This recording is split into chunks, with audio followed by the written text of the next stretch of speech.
استخارہ خیر طلب کرنا، خیر حاصل کرنا. اور اس کی ایک دعا جو ہے وہ ایسی ہے کہ جو حضور نے، صحابہ کہتے ہیں، ہمیں ایسے سکھائی جیسے قرآن، یعنی اتنے اہتمام کے ساتھ وہ دعا سکھائی.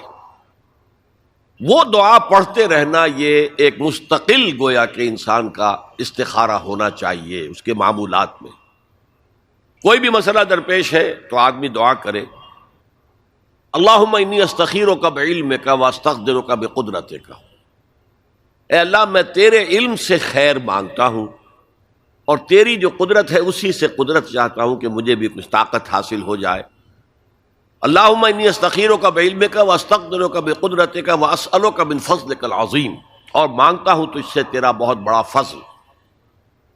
اللہم ان کنت تعلم ان ھذا الامر خیر لی فی دینی ومعاشی وعاقبۃ امری.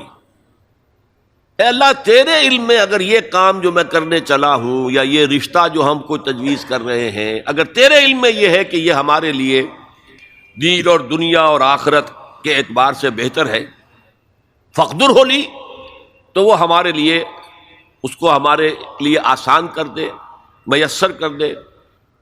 میسر ہو لی، اسے ہمارے لیے آسان کر دے. ثم بارک لی فی، اور پھر اس میں ہمیں برکتیں عطا فرما. وَإِن كُنْتَ تَعْلَمُ أَنَّ هَذَا الْأَمْرَ شَرٌّ لِّي فِي دِينِي وَمَعَاشِي وَعَاقِبَةِ أَمْرِي، اور اگر تیرے علم میں یہ ہے کہ یہ کام ہمارے لیے شر ہے، برائی ہے، دین میں بھی، دنیا میں بھی، اور عاقبت کے اعتبار سے بھی، فَاصْرِفْهُ عَنَّا یا عَنِّی، تو پھر اس کام کو مجھ سے دور کر دے. وَاصْرِفْنِی عَنْهُ، اور مجھے اس سے دور کر دے، اسے مجھ سے دور کر دے. وَاقْدُرْ لِی الْخَيْرَ حَيْثُ كَانَ ثُمَّ أَرْضِنِی بِهِ، اور اللہ خیر جہاں بھی ہو تیرے علم میں وہ ہمارے مقدر میں کر دے، اور پھر ہمیں اس کے اوپر راضی بھی کر دے. تو یہ استخارہ تو بہت ہی عمدہ بات ہے.